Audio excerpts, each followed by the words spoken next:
नाजरीन, मैं हूं अब्दुल्ला। 7H न्यूज़ में आपका इस्तकबाल है। मोती नगर मेन रोड पर अल सफ़ा रेस्टोरेंट में सिलेंडर बस्ट होने की वजह से आतिशज़दगी का वाक़या पेश आया है। आइए देखते हैं हमारे नुमाइंदे अरबाज की ये रिपोर्ट।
मोहम्मदिया शवरमा की लाजवाब पेशकश मोहम्मदिया मंदी हाउस आप तमाम दोस्त अहबाब का वेलकम करता है।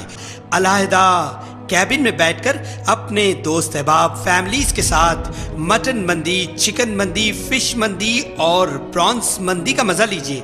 एक बार चले आइए, बार बार चले आइए। मोहम्मदिया मंदी हाउस तमाम प्लेटर्स का मजा लीजिए और साथ ही साथ हैदराबादी दम बिरयानी का मजा लीजिए। आप तमाम का वेलकम करता है होम डिलीवरी की सहूलत के साथ मोहम्मदिया मंदी house near Mohammadia shawarma, Kadarbagh, नानल नगर रोड, हैदराबाद। 9701806623।